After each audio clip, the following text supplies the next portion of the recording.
So this is opening day. He is a 10-year-old German riding pony, and he will be 11 in April or March. He has papers. He was imported from Germany and has been ridden in hunters and equitation for children's ponies. And we are now dressaging him for the first time in about 2 months, I would guess. So he's a little out of practice, but he's amazing at and quick at picking things up. And with a little more work, will be much more effective. Poppy is 14 1 7/8. And as you can see, he's a black gelding. And he's the sweetest pony in the barn.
So this is Kiara Carpertian, and she is our resident dressage rider. And she works regularly with all of our hunter and equitation horses, but Poppy has been, you're on.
leased out for the last 6 months or so. So she has not worked with him regularly recently. So, but she used to. So I'm going to let her comment on his dressage capabilities. So Poppy's very capable of being dressage horse. His biggest sticking point in terms of going forward is that he has a tendency to get heavy. But if he's ridden sort of consistently on the bit and through his back, he gets a lot lighter over time. Today he's a little heavy and he's having a little trouble picking his shoulders up, especially in the canter, which I'm sure you saw. But he's able to kind of pull it together and do a nice canter, as I'm sure you also saw. I can show you in the trot where this manifests the most. So if you kind of let him, he'll want to duck down a little into the bit, but at the same time, a simple half halt picks him back up. He's very responsive to the leg into the seat, and especially because he's a smaller pony, it's sort of easy to, give a strong half halt and have him respond. He won't blow through your aids like a bigger dressage horse will. He's also a little lazy, which makes him really quiet, but also means that you need to be able to use your leg on him if you want to go forward. In the canter trot transitions, he wants to slow down sometimes, but if you kind of give him a little kick and the more you work on it, the better he gets with it and the more willing he is to maintain the trot going forward.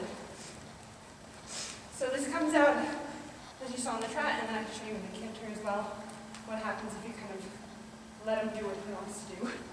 So he's a good pony to learn on because he's quiet and reliable and answers to age really well, but you have to work on him, otherwise he will get heavy and it'll get harder to do transitions and lateral movement and that sort of thing.